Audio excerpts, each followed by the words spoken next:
मेरे प्यारे दोस्तों, भाइयों और बहनों, आप सबका राधा कृष्ण भक्ति ज्ञान चैनल में स्वागत है। आप सब सुन रहे हैं कि किस प्रकार भगवान श्री कृष्ण गीता का उपदेश अर्जुन को दे रहे हैं।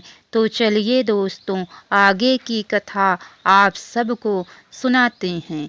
भगवान श्री कृष्ण कहते हैं, हे अर्जुन, मैं ही सूर्य रूप से तपता हूँ, वर्षा का आकर्षण करता हूँ और उसे बरसाता हूँ। हे अर्जुन, मैं ही अमृत और मृत्यु हूँ और सत असत भी मैं ही हूँ। तीनों वेदों में विधान किए हुए सकाम कर्मों को करने वाले, सोम रस को पीने वाले, पाप रहित पुरुष मुझको यज्ञों के द्वारा पूज कर स्वर्ग की प्राप्ति चाहते हैं। वे पुरुष अपने पुण्यों के फल रूप स्वर्गलोक को प्राप्त होकर स्वर्ग में दिव्य देवताओं के भोगों को भोगते हैं।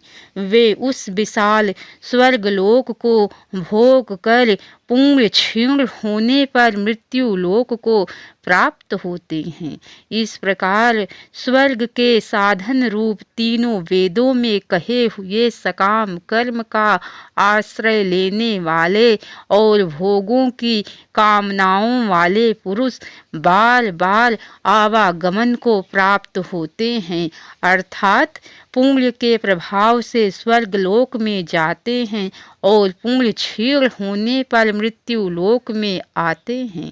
जो अनन्य प्रेमी भक्त जन मुझ परमेश्वर को निरंतर चिंतन करते हुए निष्काम भाव से भजते हैं, उन नित्य निरंतर मेरा चिंतन करने वाले पुरुषों का योगक्षेम मैं स्वयं प्राप्त कर देता हूँ। हे अर्जुन, यद्यपि श्रद्धा से युक्त मुझ सकाम भक्त दूसरे देवताओं को पूजते हैं, वे भी मुझको ही पूजते हैं, किंतु उनका वह पूजन अवधि पूर्वक अर्थात अज्ञान पूर्वक है, क्योंकि संपूर्ण योग्यों का भोक्ता और स्वामी भी मैं ही हूँ।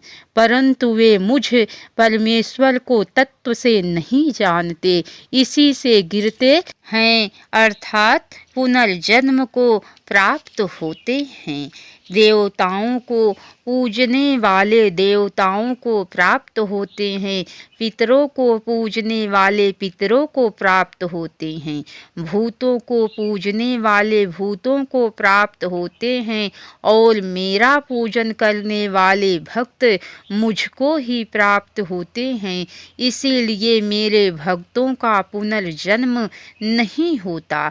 जो कोई भक्त मेरे लिए प्रेम से पत्र पुष्प फल जल आदि अर्पण करता है, उस शुद्ध बुद्धि निष्काम प्रेमी भक्त का प्रेम पूर्वक अर्पण किया हुआ वह सब पत्र पुष्पादि मैं सगुण रूप से प्रकट होकर प्रीति सहित खाता हूँ।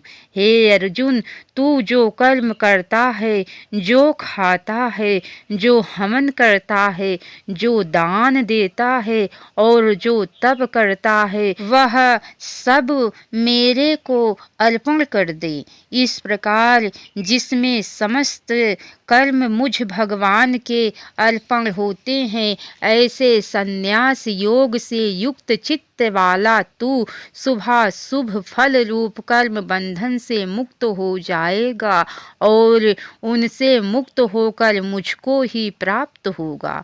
मैं सब भूतों में संभाव से व्यापक हूँ, ना कोई मेरा अप्रिय है और ना ही प्रिय है, परंतु जो भक्त मुझको प्रेम से भजते हैं, वे मुझ में हैं और मैं भी उनमें प्रत्यक्ष प्रकट हूँ। यदि कोई अतिशय दुराचारी भी अनन्य भाव से मेरा भक्त होकर भजता है, तो वह साधु ही मानने योग्य है, क्योंकि वह यथार्थ निश्चय वाला है। उसने यह निश्चय कर लिया है कि मैं परमेश्वर के भजन के समान अन्य कुछ भी नहीं जानता। वह शीघ्र ही धर्मात्मा हो जाता है और सदा रहने वाली परम शांति को प्राप्त होता है। हे अर्जुन, तू निश्चय पूर्वक सत्य जान कि मेरा भक्त नष्ट नहीं होता। हे अर्जुन, स्त्री, वैश्य, शूद्र तथा पाप योनि चांडालादि जो कोई भी हो, वे भी मेरे शरण होकर परम गति को प्राप्त होते हैं।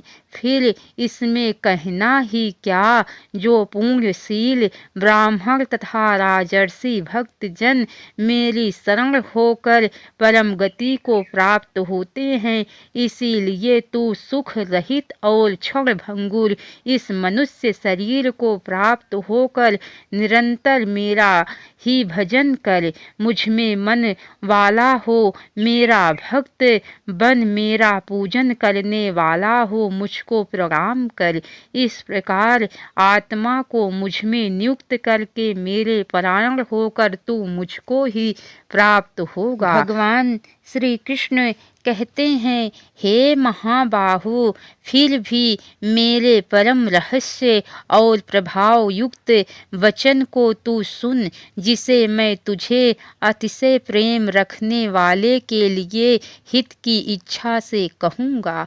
जो मेरी उत्पत्ति को अर्थात लीला से प्रकट होने को ना देवता लोग जानते हैं और ना महर्षि जन ही जानते हैं, क्योंकि मैं सब प्रकार से देवताओं का और महर्षियों का भी आदि कारण हूँ।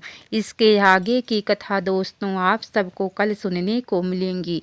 तो कैसी लगी कथा लाइक करके कमेंट बॉक्स में ज़रूर बताना। जय श्री राधे कृष्ण। अब तक की सारी वीडियो देखने के लिए आप सबको बहुत बहुत धन्यवाद। राधे राधे।